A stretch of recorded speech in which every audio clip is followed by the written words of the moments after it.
यकीनन ये हिंसा बांग्लादेश के लिए खतरनाक है।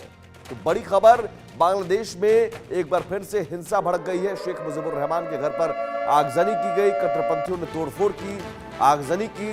ढाका में भीड़ ने बुलडोजर से घर को ढा दिया और शेख हसीना के खिलाफ भड़काऊ नारेबाजी की। बंग बंधु के नाम से शेख मुजीबुर रहमान को जाना जाता है और बांग्लादेश के संस्थापक, जिस बांग्लादेश के संस्थापक शेख मुजीबुर रहमान रहे।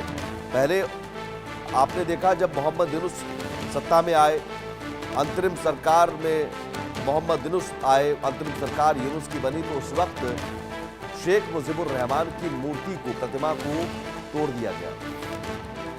और अब शेख मुजीबुर रहमान के घर पर आगजनी, कट्टरपंथियों ने तोड़फोड़ की, आगजनी की और भीड़ ने बुलडोजर से घर को ढा दिया।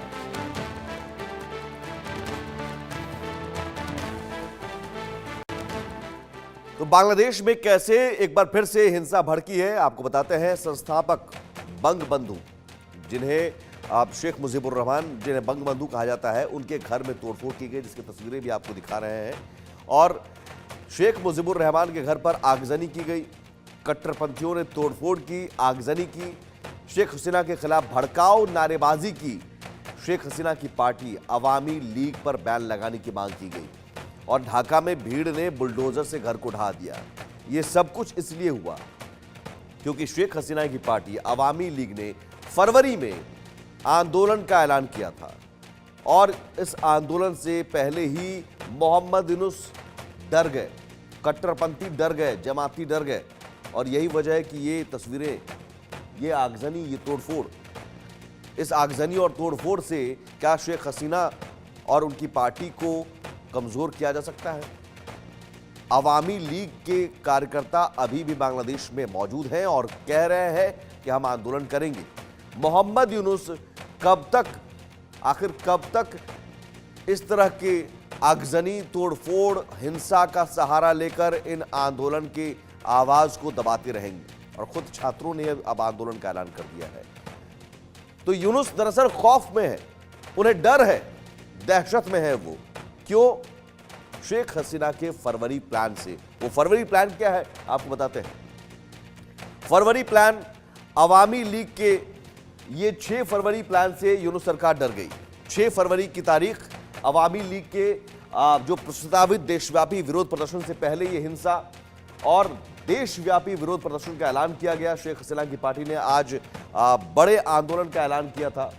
बांग्लादेश में आज से यूनुस सरकार के खिलाफ बड़ा आंदोलन का ऐलान किया गया और हमले के वक्त, जब यह हमला किया गया, जब यह आगजनी हो रही थी, उस वक्त शेख हसीना ऑनलाइन संबोधन दे रही थी। अवामी लीग के आंदोलन के एक दिन पहले हसीना का यह संबोधन हो रहा था और संबोधन से कट्टरपंथी और जमायती भड़क गए। तब बांग्लादेश के संस्थापक शेख मुजीबुर रहमान के ढाका के घर में तोड़फोड़ की गई, आगजनी की गई। तो शेख हसीना फरवरी के प्लान पर काम कर रही थी और यही वजह है कि इससे यूनुस जो है खौफ में है, दहशत में है और वो नहीं चाहते कि इस तरह से प्रदर्शन अवामी लीग करे। शेख हसीना ने जरूर हमले की भी निंदा की है और हसीना के इस फरवरी प्लान से यूनुस खौफ में है। फरवरी में चूंकि बड़े आंदोलन का शेख हसीना की पार्टी ने ऐलान किया, बांग्लादेश में आज से यूनुस सरकार के खिलाफ बड़ा आंदोलन का ऐलान, आज की तारीख 6 फरवरी। लेकिन उससे पहले आज यूनुस कहीं ना कहीं डरे हुए हैं। उन्हें लग रहा है कि एक बार फिर से अगर आंदोलन की स्थिति बनती है तो उनके लिए खतरा है। वो भी तब जबकि छात्र भी मोहम्मद यूनुस के खिलाफ हो गए हैं, बीएनपी भी मोहम्मद यूनुस के खिलाफ है।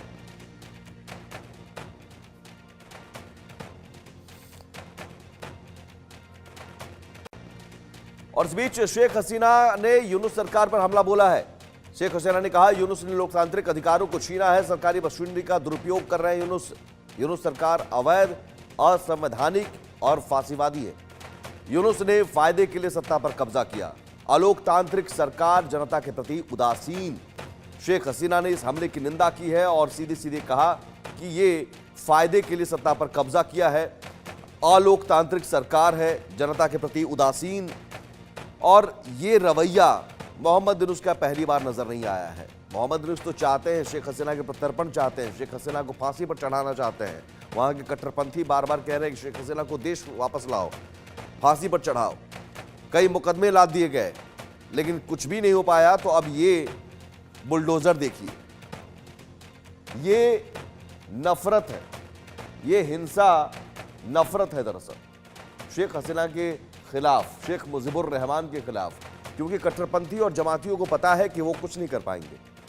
वो इस तरह की हिंसा का सहारा लेकर सिर्फ खौफ और दहशत का माहौल बनाए रखना चाहते हैं। और इस तरह की तस्वीर से बांग्लादेश में मोहम्मद यूनुस अपनी जड़ें मजबूत नहीं और कमजोर कर रहे हैं। दो मेहमान हमारे साथ जुड़े हुए हैं। शुएब चौधरी बांग्लादेशी पत्रकार है और कर्नल संजीत सिरोही साहब हैं, विदेश मामलों के जानकार। शुएब चौधरी जी, सबसे पहले आपके पास आऊंगा। क्या मोहम्मद यूनुस इतने डर गए हैं कि अब इस तरह की हिंसा का सहारा ले रहे हैं? धन्यवाद सुमित जी। जैसे आप कह रहे थे, कल शाम से ये चीज शुरू हुआ और कल रात में खुलना में जो शेख मुजीबुर रहमान साहब की जो छोटे भाई हैं, जिनको भी वो 75 की 15 अगस्त को कत्ल किया, उनके जो मकान है खुलना सिटी में, उसको भी ऐसे डेमोलिश कर दिया। और ये डेमोलिशन में पार्टिसिपेट किया अलकायदा की मेंबर्स, हिजबुत तहरीर, जमात इस्लामी, हिफाजत इस्लाम और यूनुस के जो सो कॉल्ड छात्र। और उन्होंने कल रात और एक ऐलान की कि अगर भारत मंगलवार तक, ट्यूसडे तक शेख हसीना को प्रत्यार्पण नहीं करेगा, तो ये कहता है उनकी भाषा में कि वो भारतीय हाई कमीशन जो ढाका है उसको भी ऐसे ही हालत करेंगे। वो कहा कि वो लोग इन दियर लैंग्वेज, तो भारतीय हाई कमीशन में भी ऐसे बुलडोजर चलाएगा ट्यूसडे में। अभी ढाका का या बांग्लादेश का जो सिचुएशन है कि पूरे देश में कल रात समीत भाई, सिर्फ ये बंगबंधु का बिल्डिंग या उनके फैमिली मेंबर्स या अवामी लीग लीडर्स का बिल्डिंग अटैक हुआ, ऐसा ही नहीं, कुमिल्ला में कल कहीं हिंदू फैमिली के ऊपर अटैक हुआ और हिंदू हिंदू माँ बहनों को एब्डक्शन भी हुआ कल रात को। सो ये एक बहुत ही के गजब तरीके की सिचुएशन आप कह रहे हैं का। कि और हिंदुओं पर भी अटैक हुआ, न सिर्फ शेख मुजीबुर जी रहमान जी, के आवास पर तोड़फोड़, बल्कि वहां हिंदुओं पर भी अटैक हुआ है। कल रात मंगल कल कोमिल्ला में। और अच्छा। सबसे बड़ी बात है कि पाकिस्तान ने, पाकिस्तान डिफेंस एक साइट है, वहां से ये बधाई दी। उसके भाषा में वो कह रहे हैं कि शेख मुजीब गद्दार है और उन्होंने कहा कि गद्दार की आखिरी निशाना हमने मिटा दिया। और वो लोग कह रहे हैं कि आज, कल की बात कर रहा हूं मैं, कि जो पाकिस्तान और जो आईएसआई के जो लोग हैं बांग्लादेश में ब्रांडेड, और जो Hizb ut Tahrir, Hefazat Islam, al Qaeda, Islamic State and Yunus के जो चमचो, वो कह रहे थे कल उनके लिए ईद है।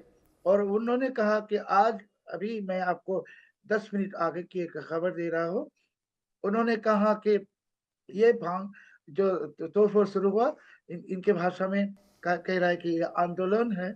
और आज जी या कल ये लोग बंगबंधु का जो एंसेस्ट्रल होम है, जहाँ उनकी कब्र भी है जी। गोपालगंज में, वो भी अटैक होगा आज आप रात आप या कल आप रात। आप ये ब्रेकिंग न्यूज दे रहे हैं कि अभी ये अटैक का सिलसिला रुकेगा नहीं है। अब उनके जो पैतृक आवास है गोपालगंज, वहां पर भी अटैक होगा। यानी ये पूरी जी प्लानिंग है कि एक एक निशान को मिटा दिया जाए। कर्नल साहब, ये नफरत की आग जो है, मोहम्मद यूनुस या कट्टरपंथियों को, मुझे लगता है कि इस आग में वो खुद जल जाएंगे। सुमित जी, आप बिल्कुल ठीक कह रहे हैं, लेकिन मेरे को समझ में नहीं आ रहा कि उन जो बात आपको और मेरे को समझ में आ रही है उनको क्यों नहीं समझ में आ रही। अब ये जो कार्रवाई कर रहे हैं, जो शेख मुजीबुर रहमान साहब, जो कि इनके बंगा बंधु थे, जिन्होंने बांग्लादेश को आज़ाद कराया और उनका बहुत बड़ा योगदान रहा है उनकी आज़ादी में, वो जेल में रहे हैं। और उसके बावजूद ये, इसमें कोई दो राय नहीं, और मैं जो ये चौधरी साहब से बिल्कुल सहमत हूँ कि ये जो पूरी कार्रवाई है ये आईएसआई करे। आईएसआई, क्योंकि पाकिस्तान को ये पता है कि 1971 की जो लड़ाई में उनको हार का सामना करना पड़ा था, उसका वो बदला ले रहे हैं। वो हार का कारण कौन था? शेख मुजीबुर रहमान और अवामी लीग पार्टी। तो वो कोई भी निशान ऐसा नहीं छोड़ना चाहते जिससे लोगों के दिमाग में थोड़ा ये रहे कि शेख मुजीबुर रहमान साहब ने हमको आज़ादी दिलाई थी। वो उनको बिल्कुल मटिया मेट करना चाहते हैं। और वो दोबारा जो है पाकिस्तान ईस्ट, इसको बांग्लादेश को ईस्ट पाकिस्तान की तरह ट्रीट करना चाहते हैं।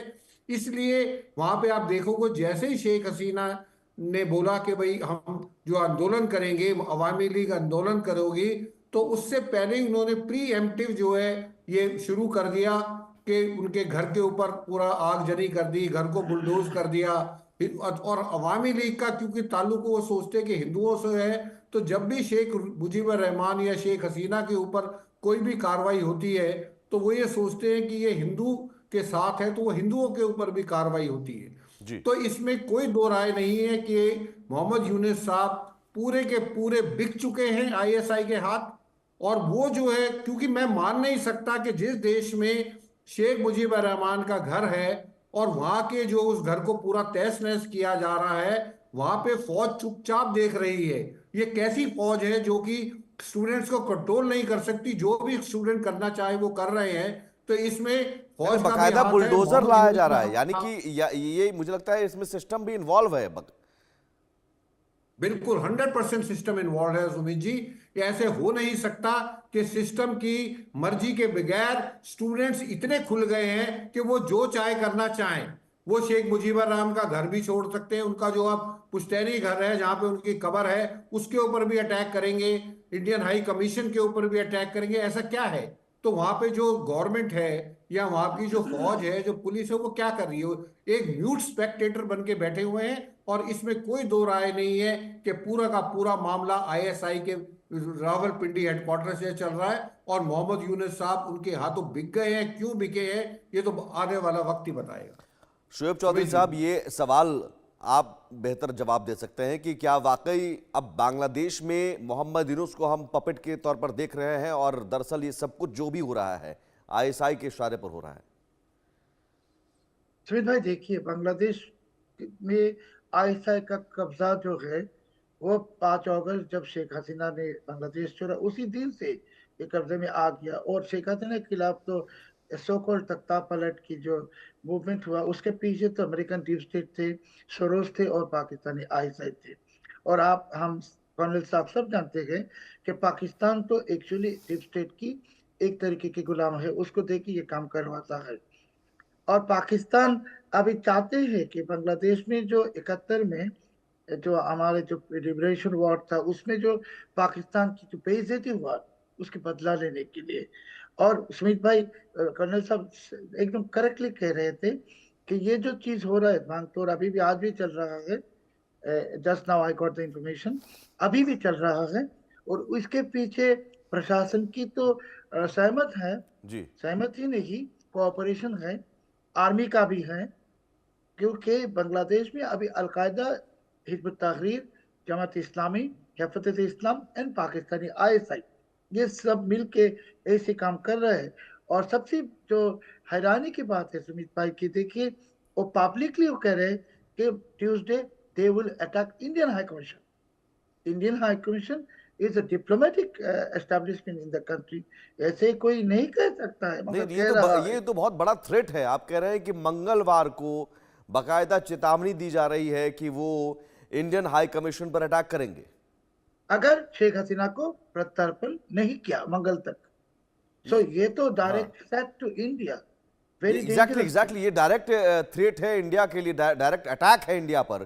कर्नल साहब, ऐसे में क्या भारत की तरफ से अभी अब समय आ गया है कि कड़ा रुख दिखाने का? बिल्कुल सुमित जी, अभी नहीं, कड़ा रुख दिखाने का तो बहुत पहले ही समय जा चुका है। क्योंकि ये जो भी कार्रवाई हो रही है ये भारत की, मैं ये नहीं कहूंगा कमजोरी की वजह है, क्योंकि हमारी डिप्लोमेसी बहुत अच्छे तरीके से चल रही है। पर मुझे अब ये लगता है सुमित जी कि अब ये डिप्लोमेसी जो सॉफ्ट डिप्लोमेसी है वो काम करने वाली नहीं है। हम जो है वो इंडियन हाई कमीशन के ऊपर भी हमला करेंगे, बाकी चीजें भी करेंगे, हिंदुओं पे अटैक करेंगे, लेकिन जब उनको चावल की जरूरत होगी तो हम चावल भी देंगे। तो ये जो पॉलिसी मुझे लगता है अपीजमेंट की पॉलिसी, सिर्फ इस डर से कि कल अगर हम बांग्लादेश से दूर हो गए तो वहां पे चीन आके बैठ जाएगा, ये एक मेरा ख्याल एक लेवल तक हमने एक्सेप्ट किया। लेकिन अब जो है अगर हाई कमीशन के ऊपर हमला होता है तो मेरे को लगता है वो एक टिपिंग पॉइंट होना चाहिए, जिसके बाद भारत सरकार को बिल्कुल कड़े शब्दों में बांग्लादेश को ये बता देना चाहिए कि अगर इंडियन हाई कमीशन के ऊपर हमला हुआ तो ये हमला जो है भारत के ऊपर मानेंगे, और जी जो एक किसी देश के ऊपर हमला होता है उसके बाद जो कार्रवाई होती है हम वो कार्रवाई करेंगे। जी क्योंकि अब टाइम आ गया है कि जब वो वहां पे इतने भड़काऊ भाषण दे सकते हैं, इतनी भड़काऊ स्टेटमेंट दे सकते हैं, और उनका कोई कुछ कर नहीं रहा। मोहम्मद यूनुस साहब चुप बैठे हैं, आर्मी चुप बैठी है, आईएसआई का वहां पे सारा खेल चल रहा है। जी तो आईएसआई कौन? आईएसआई तो भारत के पहले से ही खिलाफ है। तो मुझे ये लगता है कि अब सॉफ्ट डिप्लोमेसी नहीं होनी चाहिए, अब जी उनको कड़े शब्दों में बता देना चाहिए, और अगर वो थ्रेट कर रहे हैं तो थ्रेट का जवाब थ्रेट से देना चाहिए, और वो भी थ्रेट ऐसा होना चाहिए जो एक्शनेबल हो। सिर्फ सूखे थ्रेट से काम नहीं चलेगा। अगर वो ऐसे काम करते हैं तो हम जो भी कहते हैं उसको हमको पूरा करने चाहिए। सुमित जी। बिल्कुल, आप बने रहिए हमारे साथ। ज़रूर ये बड़ा थ्रेट है और इसमें ज़रूरी है कि हम आगे कार्रवाई करें और अब कठोर कार्रवाई करें। तस्वीरें ज़रा देखिए, 4 तस्वीरें। बांग्लादेश में फिर हिंसा भड़की, बंगबंधु की स्मारक में तोड़फोड़ की गई थी इससे पहले, और अब मुजीबुर रहमान के घर आगजनी। हसीना के प्लान से दरअसल यूनुस डरे हुए हैं, खौफ में हैं, और ये दहशत है, ये डर है जो दिख रहा है। लेकिन सवाल ये है कि अब इसकी आड़ में वो चेतावनी दे रहे हैं कि इंडियन हाई कमीशन पर भी हम अटैक करेंगे, और इंडियन हाई कमीशन पर अटैक करते हुए अगर शेख हसीना का प्रत्यर्पण नहीं किया गया तो इंडियन हाई कमीशन पर अटैक की सीधी सीधी चेतावनी ये इंडिया पर अटैक की चेतावनी है। और इस स्थिति में ऐसे कट्टरपंथियों और जमातियों और यूनुस को सबक सिखाने का वक्त आ गया है। लेकिन सवाल यहां पर यह है, शोएब चौधरी साहब, चूंकि आपने पहले भी कहा था कि जो शेख हसीना का प्रत्यर्पण तो भारत करेगा नहीं किसी भी स्थिति में, लेकिन मोहम्मद यूनुस जरूर भागने वाले हैं, जाने वाले हैं। क्या मोहम्मद यूनुस की विदाई का वक्त आ गया है? सुमित भाई देखिए, यूनुस की तो उल्टी गिनती शुरू हो गई, और हमारे को लगता है कि जो 12 तारीख, इस महीने की 12 तारीख मोदी जी जा रहे अमेरिका, 14 तारीख मोदी जी के साथ डोनाल्ड ट्रंप का जॉइंट प्रेस कॉन्फ्रेंस है, और हमारे को लगता है उसी दिन कोई बहुत स्ट्रांग चीज आने वाला है यूनुस के लिए, बुरी खबर आने वाला है। मगर सबसे बड़ी बात जो आपको कहना चाहता हूँ कर्नल साहब को भी, कि 25 मार्च 1971 में जैसे पाकिस्तानियों ने इस तरीके से ऑपरेशन सर्चलाइट की शुरू किया था, कल शाम से ऐसे ही बांग्लादेश में पाकिस्तानी आईएसआई, जंगी जिहादी, हिजबुल तहरीर, जमात इस्लामी और यूनुस के जितने सो कॉल्ड छत्र सब मिलके अनादर ऑपरेशन सर्चलाइट शुरू किया। कि देखिए, ये सिर्फ हसीना की या शेख मुजीबुर रहमान साहब के घर में ये अटैक नहीं हुआ, हिंदुओं के ऊपर भी अटैक हो गया, बिल्कुल। और अभी तो ये कह रहा है कि इंडियन हाई कमीशन को अटैक करेगा।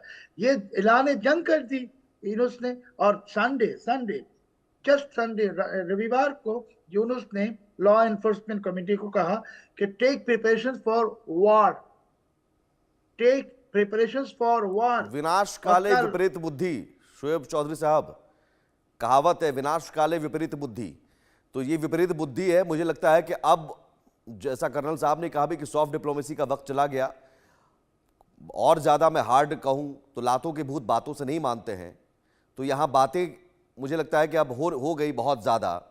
कर्नल साहब भी इस बात से एग्री करेंगे कि जिस हिसाब से शोएब चौधरी साहब अगर ये कह रहे हैं कि वॉर की तैयारी करने की बात मोहम्मद यूनुस कह रहे हैं, इंडियन हाई कमीशन पर अटैक की बात कह रहे हैं, तो ये सीधे सीधे इंडिया को चैलेंज, भारत को चैलेंज। लेकिन क्यों भड़की हिंसा, जरा ये आपको बताते हैं। 6 फरवरी का प्लान अवामी लीग का था, और अवामी लीग के 6 फरवरी के प्लान से दरअसल दहशत में है यूनुस। अवामी लीग का 6 फरवरी का प्लान, यानी आज की तारीख का ये प्लान है। 6 फरवरी को शेख हसीना के कार्यकर्ताओं से अपील, शेख हसीना ने अपील की थी कि 6 फरवरी को आप सड़क पर उतरिए, अल्पसंख्यकों पर हमले के विरोध में मार्च करिए। तो आज से मार्च का ऐलान था, और शेख हसीना ने कार्यकर्ताओं से यह आह्वान किया। रात 9 बजे शेख हसीना का समर्थकों को संबोधन हो रहा था, ऑनलाइन वो संबोधित कर रही थी, संबोधित करने वाली भी थी। रात 9 बजे ही जब ही वो संबोधन करने की शुरुआत करती, उससे पहले ही रात 9 बजे ही छात्र कहां पहुंचते हैं। छात्र संगठन का बुलडोजर मार्च का प्लान था, 24 रिवॉल्यूशनरी स्टूडेंट जनता का प्लान था। छात्रों ने सोशल मीडिया पर मार्च का प्रचार किया, सोशल मीडिया पर मुजीबुर रहमान का घर गिराने की बात की गई, फिर शेख हसीना के पिता का घर गिराए जाने की बात कही गई। रात 8 बजे ही मुजीबुर रहमान के घर आंदोलनकारी पहुंच गए। यानी पूरी प्लानिंग के साथ ये सब कुछ हुआ है। कर्नल साहब, कर्नल, मैं आऊँ आपके पास उससे पहले शेख हसीना ने भी अटैक किया है मोहम्मद यूनुस पर, और शेख हसीना ने मोहम्मद यूनुस पर बड़ा हमला किया है। इस हमले के बाद बुलडोजर से नहीं मिटा पाओगे, हसीना ने खुली चेतावनी दी है, बुलडोजर से नहीं मिटा पाओगे हमें, इतिहास अपना बदला लेता है, इतना अपमान क्यों, और इतिहास को नहीं मिटाया जा सकता। हिंसा के बाद हसीना का संबोधन, बांग्लादेश के लोगों के लिए न्याय चाहती हूं मैं। शेख हसीना ने साफ तौर पर कह दिया कि इस बुलडोजर से आप हमें नहीं मिटा पाएंगे, यकीनन इस हिंसा से आप नहीं मिटा पाएंगे। कर्नल साहब, बहुत छोटा सा रिएक्शन, शेख हसीना की ये चेतावनी, शेख हसीना का ये संबोधन, और यकीनन सच बात है कि बुलडोजर से आप नहीं मिटा पाएंगे। जी बिल्कुल ठीक बात है। कोई भी इतिहास जो है आप उनके पन्ने फाड़ने से या शेख मुजीबर रहमान के घर को गिराने से या उसके उनके पुश्तैनी घर को गिराने से, इंडियन हाई कमीशन को तोड़ने से अगर हिस्ट्री बदल जाती तो सब लोग हिस्ट्री बदल सकते थे।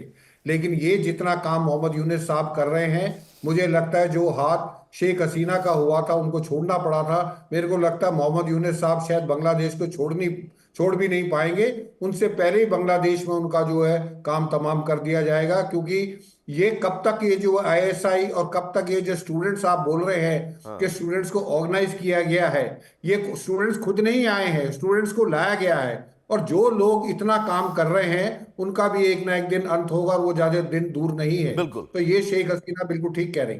सुमित जी बिल्कुल, बहुत शुक्रिया शोएब चौधरी साहब, बहुत शुक्रिया कर्नल संजय सिरोही जी। यकीनन बांग्लादेश में जो मौजूदा स्थिति है वो मोहम्मद यूनुस के लिए ही खराब स्थिति हम कहेंगे। मोहम्मद यूनुस का ये काउंटडाउन आप मानकर चलिए, बहुत चंद दिनों के मेहमान मोहम्मद यूनुस हैं, और कट्टरपंथी जमाती दिया बुझने से पहले जैसे फड़फड़ाती है, ठीक उसी तरह की ये फड़फड़ाहट। एक छोटा सा ब्रेक के उस पार भी खबरें जारी हैं।